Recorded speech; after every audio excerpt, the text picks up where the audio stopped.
Well, as many of you who follow my show know, we've been covering a series called Third World America. And in this series, we've been really talking about the major challenges that are facing this country and what will likely to happen to our nation if we allow some of the politics of now to actually evolve in a way that undermines and undercuts the ability of average, everyday working Americans to actually survive and thrive in this country.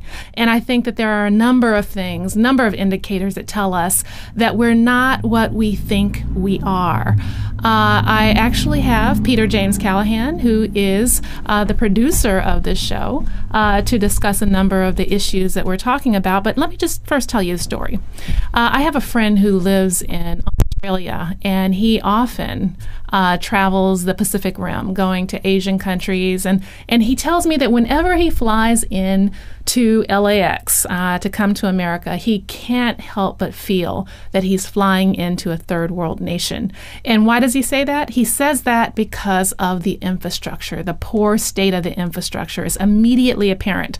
When you go to China, when you go to other Asian countries that have invested in their infrastructure, and then you fly immediately over to the United States, you see that what we have is really an aging 20th century infrastructure that is, aging and certainly is reflective of where we're headed if we don't actually reverse course. So infrastructure is a major challenge. I was very interested in another story this week that I read in the Washington Post, I think it was, that we have actually become a recipient nation.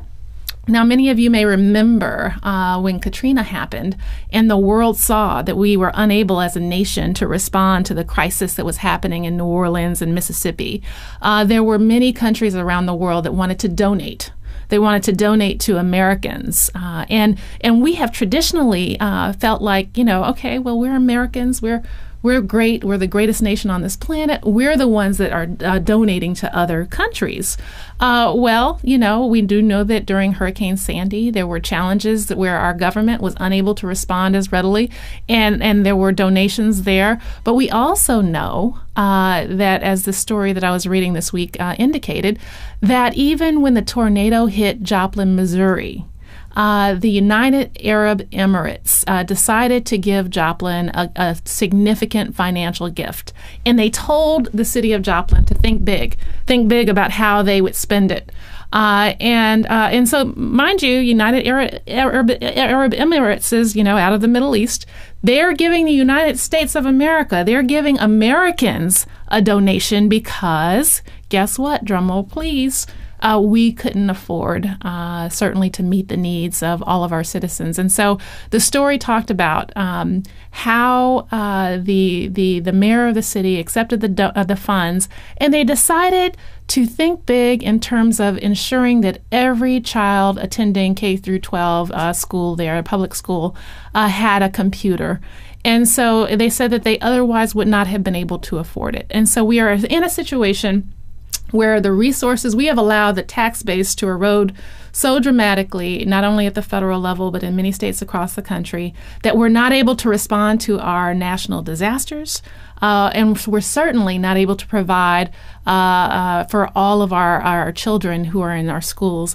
And so it's just incredible, the situation that we find ourselves in, that we are a recipient nation. In addition to continuing to donate to other countries, we're actually the recipients of donations from other countries.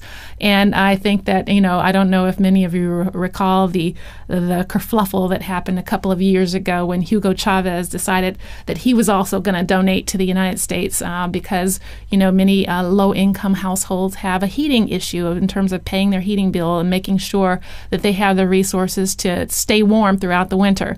And so Citco had this relationship to ensure that the low-income heating program, the LIHEAP program, was fully funded. And they were actually contributing and donating to Americans in that situation now.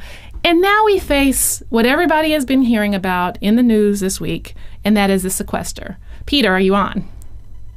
I am, Maya. How are you? All right, I'm well.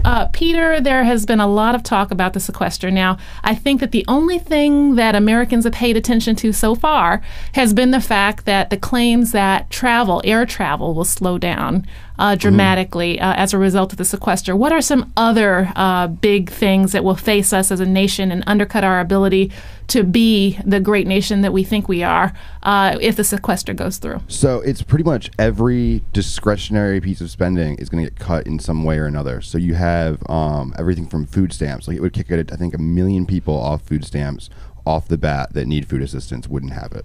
Defense cuts. Defense cuts is like we need more defense cuts than are actually in the sequester. So they're, doom and gloom coming from the right on, we're not going to be prepared. We spend so incredibly much money on our military, and we waste so much money in the Department of Defense that I think that's the one good thing is that finally we'll see some good defense cuts. What about education?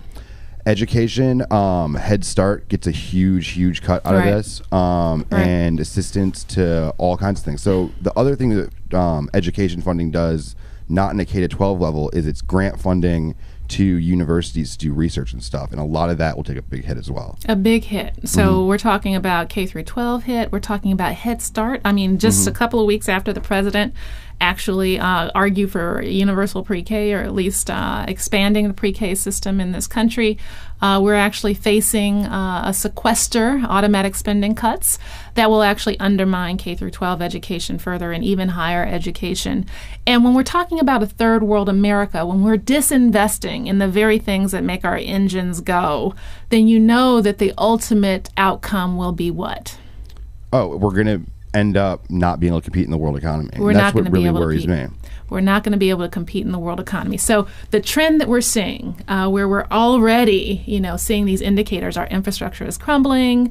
We're no longer we're the recipient nation of many countries around the world that are wealthier than us, wanting to give to our citizens because we are no longer able to respond to our own needs. And we're facing this sequestration, which will actually undermine our ability to even become or even counter the growing trends with regards to our declining status as a global superpower. Yes. What do you think? I mean, ultimately... Right, the big thing with all this is the infrastructure thing boggles my mind because I, for work now, end up driving a lot to do different stuff and everything, and the roads around here are horrible. Horrible. I almost thought I was going to fall in whole car into the pothole the other day. Yeah.